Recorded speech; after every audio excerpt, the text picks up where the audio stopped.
you're getting bigger, Joel. You're getting stronger, but you never be a full-grown gorilla, but you can be a baby silverback. I'm actually thrilled about my age, because not everybody gets to be that old. So, I'm Joel Blanton. I grew up in Logansport, Indiana. I am 51 years old, and I am a second-degree black belt under James Clingerman. I started with mixed martial arts. I was actually a pro wrestler for a promotion out of Indianapolis, and we went to set up the ring one night for integrated fighting in this bingo hall, and once the fight started, it was crazy. I always use the phrase, "Holy smoke, people do this." And I talked to a guy that night, and even to this day, him and I are still friends.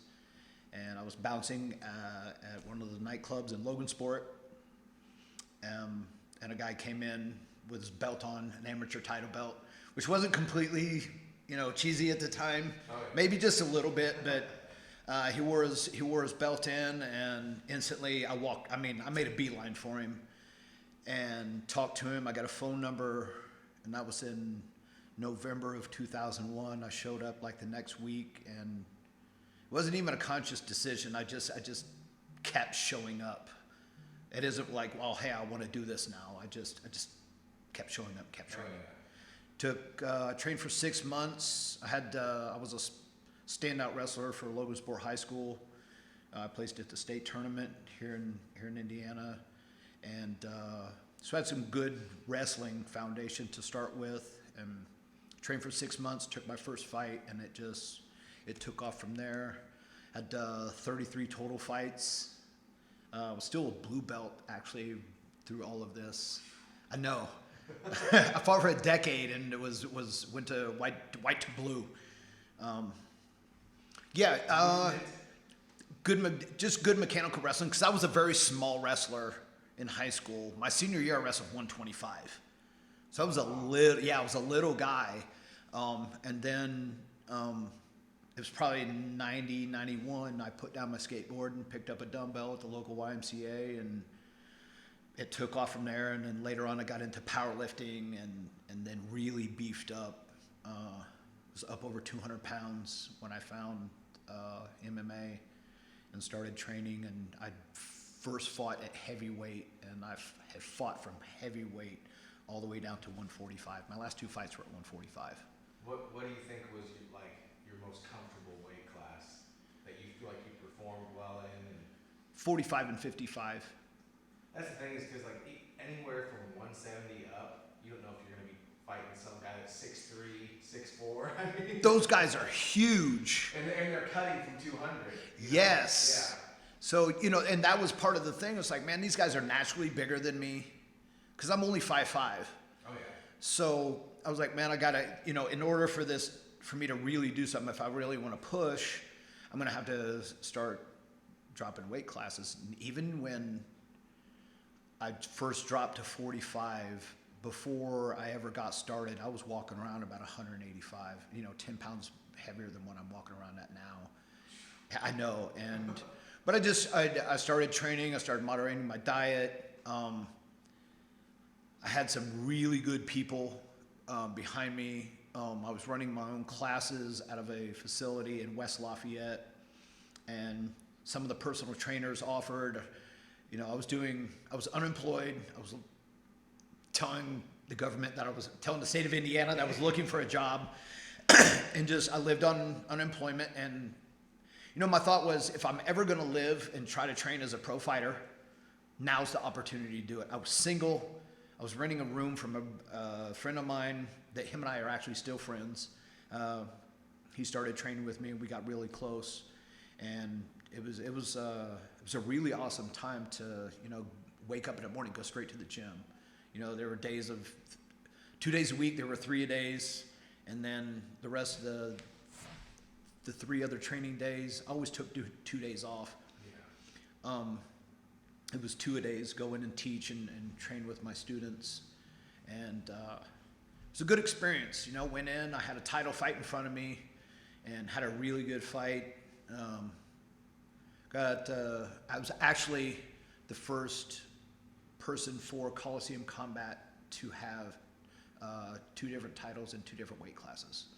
I had won their 155 title, and then when I dropped down to 145 for the first title fight, I won that one also.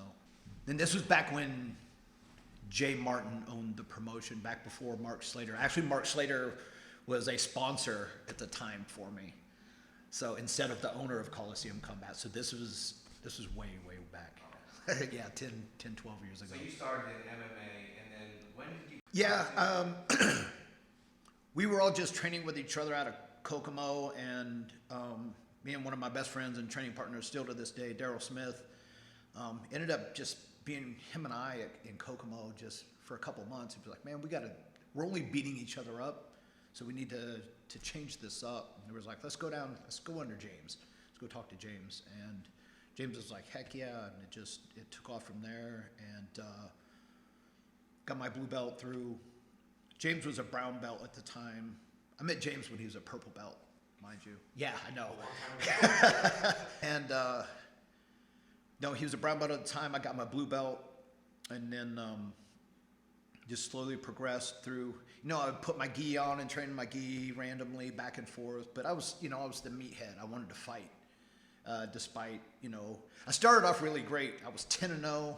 Was a hot prospect here in Indiana and in the Midwest, and then actually I met a guy who James was training by the name of Jay Massey, and that's how I met James. I took my first loss that night, and then my relationship with James started, and now I was actually his 3rd black belt, and it just took off. I took a fight against former Ultimate Fighter contestant Dustin Neese, and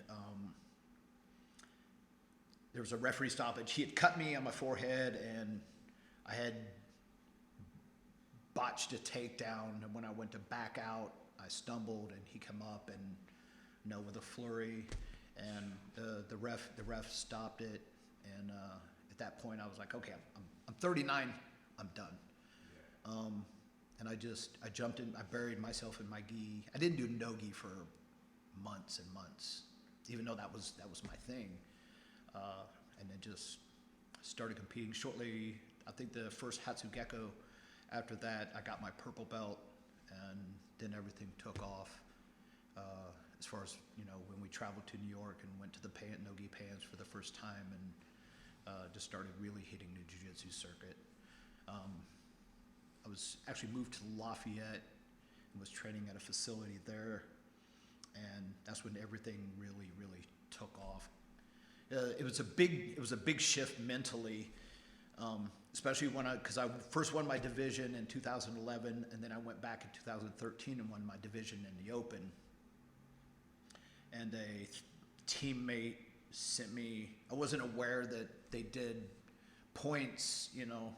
They kept track of how many points you got, and they ranked you according to the points. And at the time after that, I was ranked 3rd in the world in my division. I was like, holy smoke. And my first thought was like, how do I be number 1? Yeah. And another really good friend of mine that I was training with bought a package of 10 private lessons, wrote me a check, and my entire trip to go to Nogi Worlds to try to be number 1. Yeah. Sorry. It's all been very, very awesome. So it means a lot to me, the whole journey. The very real love, and I mean, as competitive as it is, I used to I have my jiu-jitsu family, and I only see them at tournaments. Whether when Nogi Worlds was out on the West Coast at Long Beach at the Pyramid, I always saw them there, and then I would bump into them in Chicago, then Atlanta, and then in Chicago. But it was like the traveling tournament jiu-jitsu family, people from other teams, and especially with Nogi Worlds, James didn't go with me. I mean, it wasn't by choice, it was just, I'm going, and I believed, especially after I went out the first time in 2013, and I won at Purple Belt when I won Division and Open, got my first 2 World Championships. I was like, wow, this is okay. What can I do next? I had this overwhelming belief in a pit of my gut that I could, and as long as I put my training, as long as I did my training right, then I believed that it was going to be okay. Because I'm a very process-related guy. I don't worry about the goal. As long as I'm doing my process, the goal is going to take care of itself in my head. So I do everything to the letter. I started with this mantra of excellence breeds excellence. If you do the small things excellent, then the big things are excellent. So if you take care of the devil in the details, everything else will map itself out.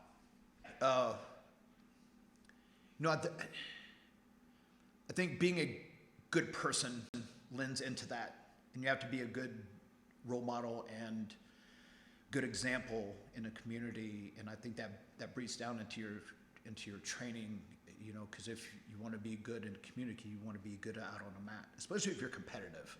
It sucks to lose. Yeah. I like defile losing.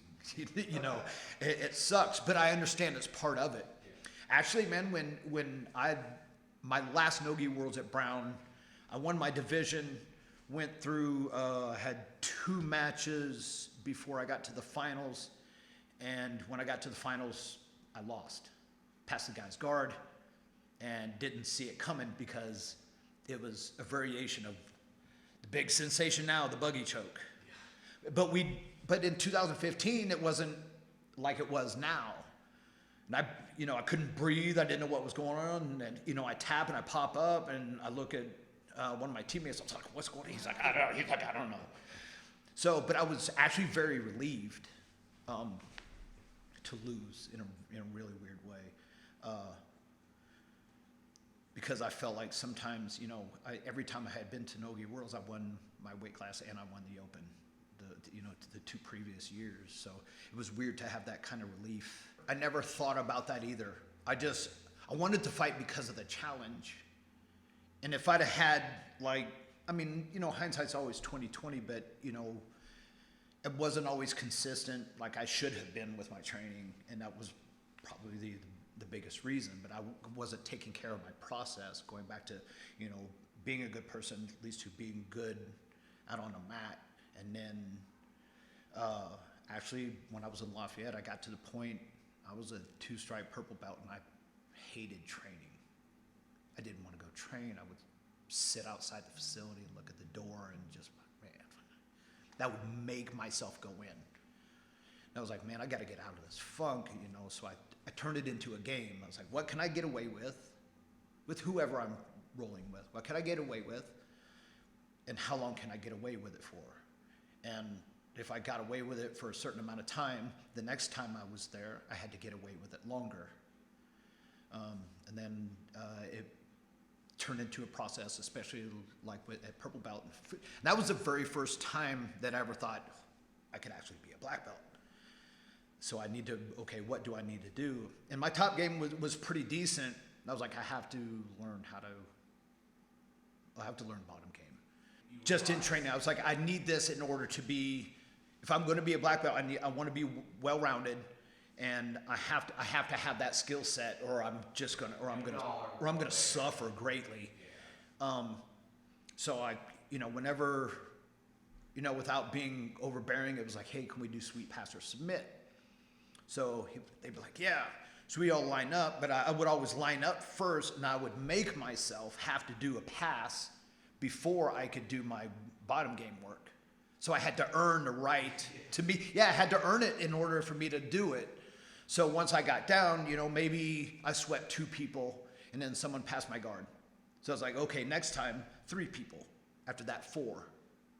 I'd never allow myself to go backwards.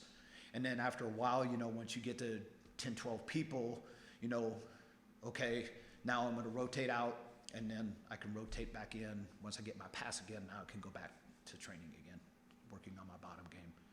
So I never was a really big triangle guy, especially being 5'5" and having a 29-inch inseam. I might triangle a few of the teenagers, but in class, but just to, have fun with the process. I think that's I think a lot of people miss that. You know, they always talk about going in and grind and grind and grind.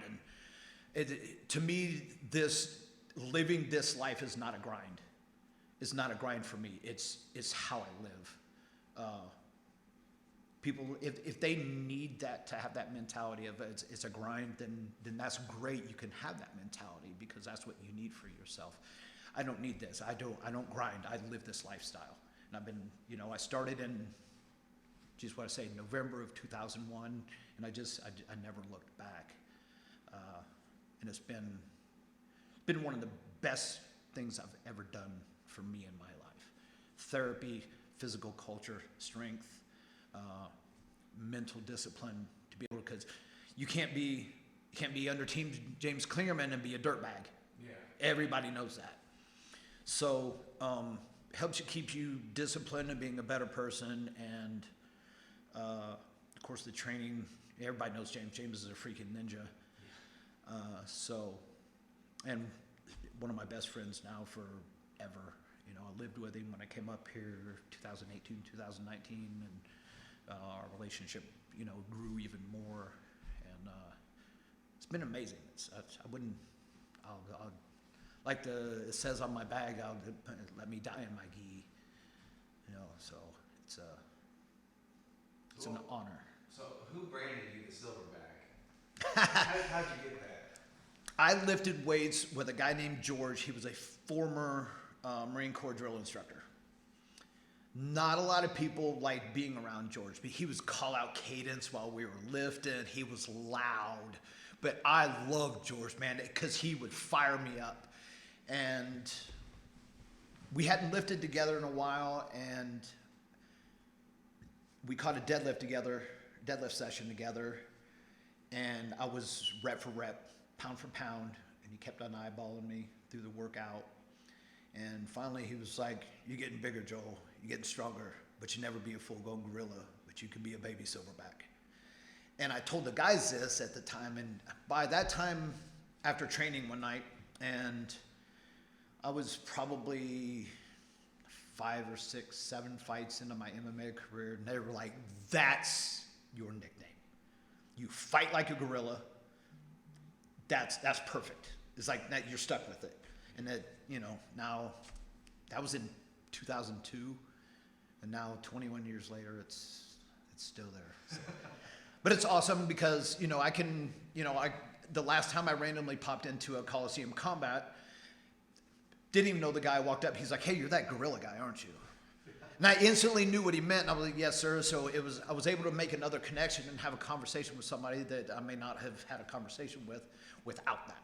So I'm big on connecting with people and being able to have a conversation with them. That's probably why I think you and I personally, I gravitate towards jiu-jitsu because it puts me in places with people that I know that I have nothing in common with. Politically, we might differ on I'm not really political, but there's just so many like different people that you come to know through jiu-jitsu, and I mean, you're put in such a vulnerable position with them right away to where it's like we can backtrack, 10 steps and still feel really comfortable right off the bat within 5 minutes of knowing each other. We're wrapped around and entangled with each other. It's very personal, very intrusive. Yeah, exactly. I was just breathing in your ear and sweating on you 10 minutes ago. So, anything outside of that is super easy, especially having a conversation. Oh, yeah. And plus, when a round timer goes off and you get into a round and you're rolling, like everybody says, you forget everything else. And I really believe that's how it's really helped me in life, because I'm able to, I love being under pressure. I think I perform better. I believe I perform better because of jiu-jitsu. I'm making snap judgments in the name of efficiency, of getting out of somewhere when you're in a bad position, leads to life skills. When you're in a certain position, you tend to think quicker and make better decisions under pressure in a life decision, and that's how I keep it related. Getting crushed under Anton and dying, or Brandon Luke choking you, and you're fighting for your life. You know, and being able to, whether you get out of it or not, you learn to deal with it, and like you said, regardless, it's going to be okay.